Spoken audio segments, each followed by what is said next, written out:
ഇന്നു മുതൽ നമ്മൾ പൈത്തൻ്റെ കോഴ്സ് ആരംഭിക്കുന്നു. പഠിക്കാൻ എളുപ്പമുള്ള പ്രോഗ്രാമിംഗ് ലാംഗ്വേജ് ആണ് പൈത്തൺ. നിങ്ങൾക്ക് പ്രോഗ്രാമിംഗ് ബാക്ക്ഗ്രൗണ്ട് ഇല്ലെങ്കിലും പൈത്തൺ പഠിക്കാൻ ഭയങ്കര ആഗ്രഹം ഉണ്ടെങ്കിൽ ഈ കോഴ്സ് തീർച്ചയായും നിങ്ങളെ സഹായിക്കും. പഠിക്കാൻ എളുപ്പമുള്ള രീതിയിലാണ് ഇവിടെ ക്ലാസ്സസ് ഒക്കെ ക്രമീകരിച്ചിരിക്കുന്നത്. ഇന്നത്തെ ക്ലാസ്സിൽ നമ്മൾ പൈത്തൻ്റെ ഇൻട്രൊഡക്ഷൻ ആണ് പറയുന്നത്. അപ്പോൾ നമുക്ക് സ്റ്റാർട്ട് ചെയ്യാം. Python is A popular programming language. Python create ചെയ്തത് ഗൈഡോ വാൻ റോസമാണ്. ഏകദേശം ഒരു 1980s അവസാനത്തോടു കൂടിയാണ് ഇതിൻ്റെ പ്രോസസ്സിങ് സ്റ്റാർട്ട് ചെയ്തത്. അങ്ങനെ പബ്ലിക്കിലേക്ക് ഈ ഫസ്റ്റ് വേർഷൻ വന്നത് 1991 ഫസ്റ്റ് വേർഷൻ റിലീസ്ഡ് ആയത് 1991 0.9.0 ഇതാണ് ഫസ്റ്റ് വേർഷൻ. ഇനി 1991 മുതൽ 2024 വരെയുള്ള ഈ കാലയളവിൽ ഒരുപാട് വേർഷൻസ് വന്നിട്ടുണ്ട്. ഇതിൽ ചില വേർഷൻസാണ് ഇവിടെ കാണിച്ചിരിക്കുന്നത്. 2000 പൈത്തൺ 2.0 പൈത്തൺ 2 റിലീസ്ഡ് ആയത്. അതിൻ്റെ ലാസ്റ്റ് വേർഷൻ 2ൻ്റെ ലാസ്റ്റ് വേർഷനാണ് പൈത്തൺ 2.7.18.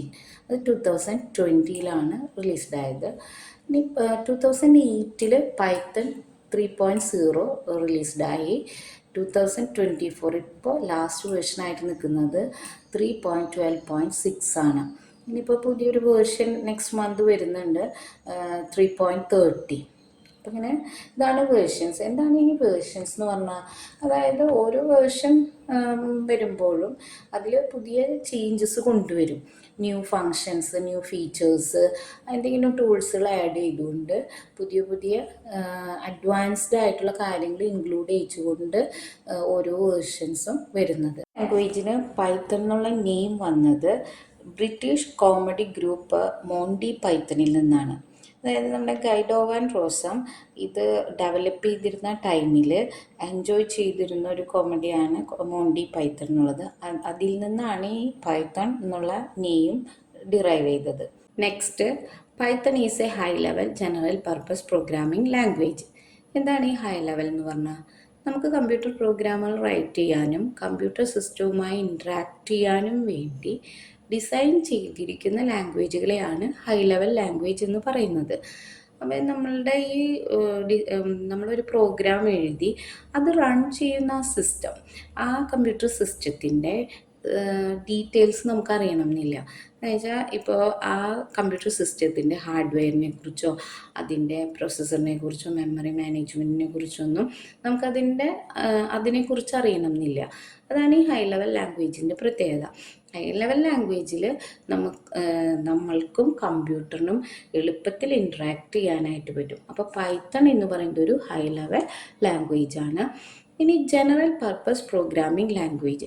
എന്താണ് ജനറൽ പർപ്പസ് പ്രോഗ്രാമിംഗ് ലാംഗ്വേജ് എന്ന് പറഞ്ഞാൽ, പല ആപ്ലിക്കേഷൻ ഡൊമൈനുകളിലും സോഫ്റ്റ്വെയർ നിർമ്മിക്കുന്നതിനുള്ള ഒരു പ്രോഗ്രാമിംഗ് ലാംഗ്വേജിനെയാണ് ജനറൽ പർപ്പസ് പ്രോഗ്രാമിംഗ് ലാംഗ്വേജ് എന്ന് പറയുന്നത്.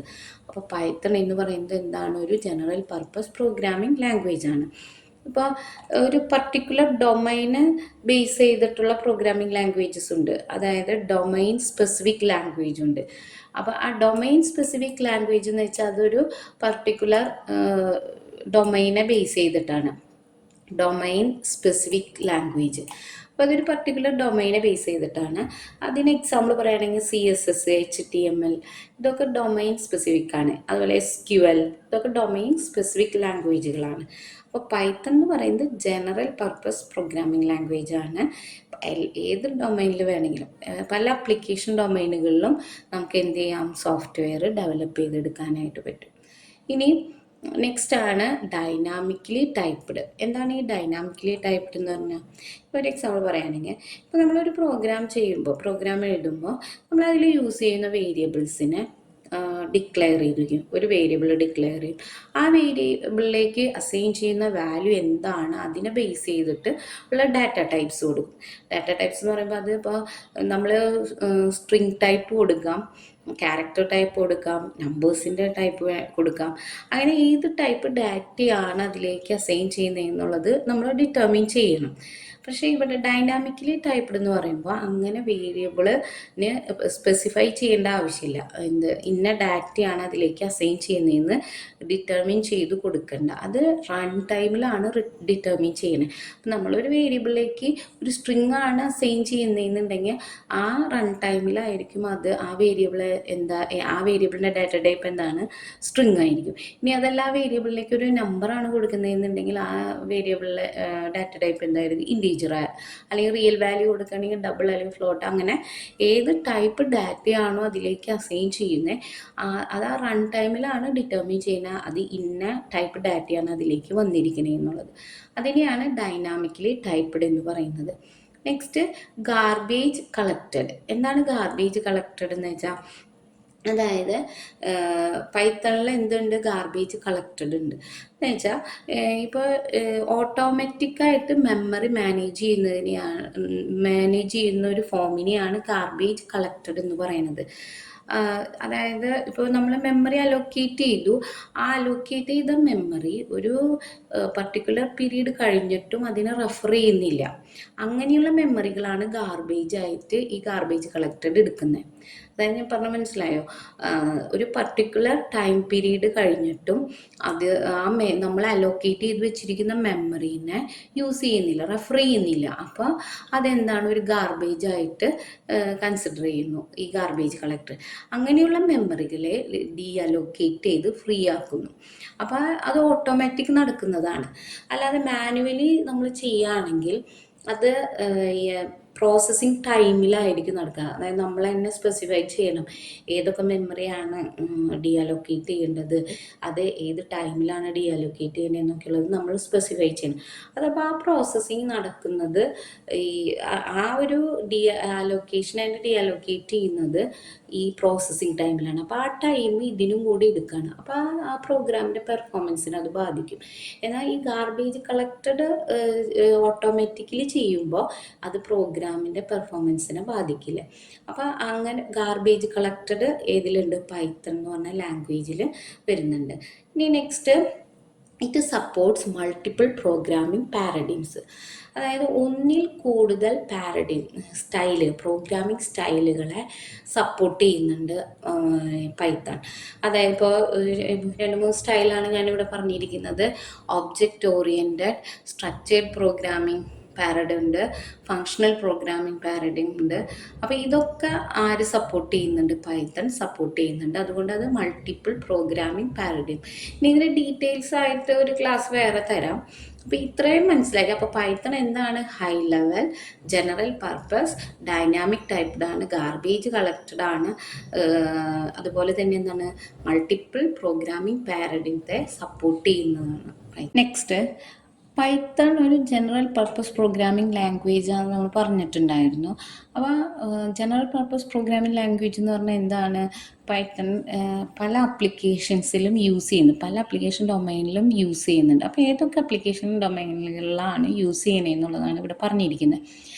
പൈത്തൺ യൂസ് ചെയ്യുന്നത് ആപ്ലിക്കേഷൻ ഡെവലപ്മെൻറ്റിന്. ആപ്ലിക്കേഷൻ ഡെവലപ്മെൻറ്റ് എന്ന് പറയുമ്പോൾ വെബ് ആപ്ലിക്കേഷൻ ആവാം, ഡെസ്ക്ടോപ്പ് ആപ്ലിക്കേഷൻ ആവാം, കൺസോൾ ആപ്ലിക്കേഷൻസ് ആവാം. അതുപോലെ തന്നെ സയൻറ്റിഫിക് കമ്പ്യൂട്ടിങ്ങിന്, artificial intelligence, embedded in mini software products as a scripting language ആയിട്ട് കുറേ സോഫ്റ്റ്വെയർ പ്രോഡക്ട്സുകളിൽ എംബഡ് ചെയ്തിട്ടുണ്ട്. അതുപോലെ ഗ്രാഫിക്കൽ യൂസർ ഇൻ്റർഫേസ് GUIയിൽ യൂസ് ചെയ്യുന്നുണ്ട്.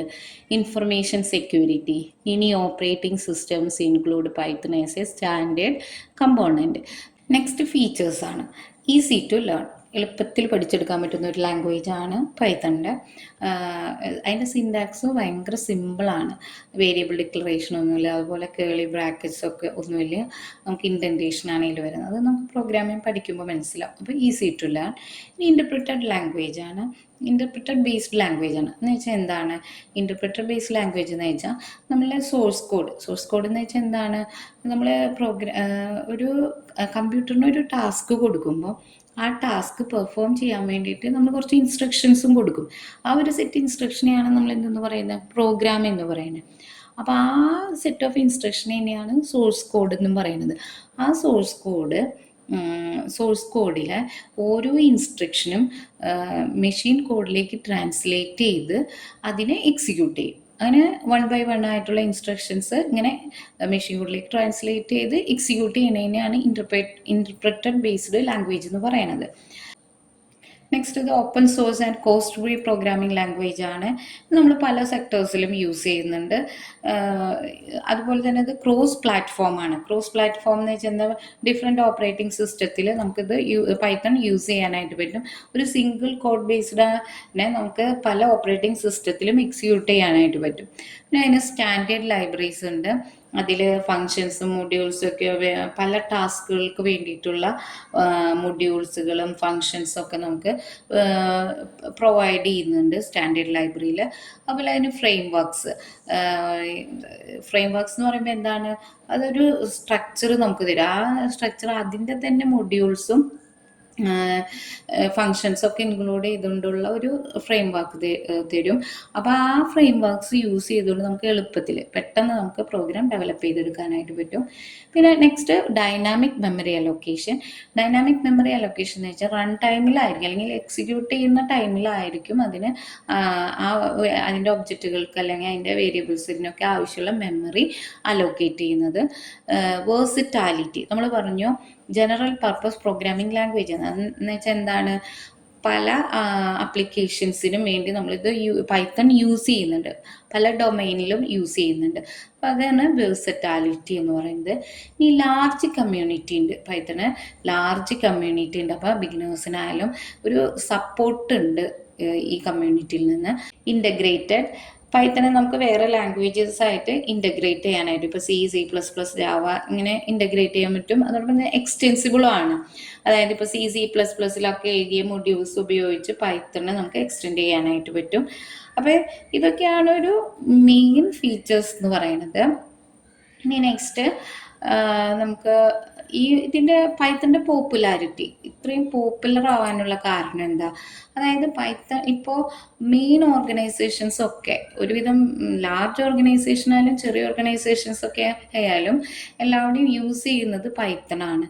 Wikipedia, Google, Yahoo, NASA, Facebook, Amazon, Instagram, Spotify, Dropbox, Reddit, ITA ഇങ്ങനെ ഒരുവിധം എല്ലാത്തിലും യൂസ് ചെയ്യുന്നത് പൈത്തണാണ്. അതുകൊണ്ട് പൈത്തൺ ഭയങ്കര പോപ്പുലറാണ്. അപ്പോൾ പൈത്തൺ കരിയർ ഓപ്പർച്യൂണിറ്റി വളരെ കൂടുതലുള്ള ഒരു പ്രോഗ്രാമിംഗ് ലാംഗ്വേജ് ആണ് പൈത്തൺ എന്ന് പറയുന്നത്. നിങ്ങൾക്ക് എൻ്റെ ഈ ക്ലാസ് ഇഷ്ടപ്പെട്ടെങ്കിൽ നിങ്ങൾ ലൈക്ക് ചെയ്യുക, കമൻറ്റ് ചെയ്യുക, അതുപോലെ തന്നെ ഷെയർ ചെയ്യുക. എൻ്റെ ഈ ചാനൽ സബ്സ്ക്രൈബ് ചെയ്തിട്ടില്ലെങ്കിൽ സബ്സ്ക്രൈബ് ചെയ്യുക, നോട്ടിഫിക്കേഷന് വേണ്ടി ആ ബെൽ ബട്ടൺ ഒന്ന് പ്രസ് ചെയ്യുക. അങ്ങനെ എന്നെ ഒന്ന് സപ്പോർട്ട് ചെയ്യുക. Okay, thank you.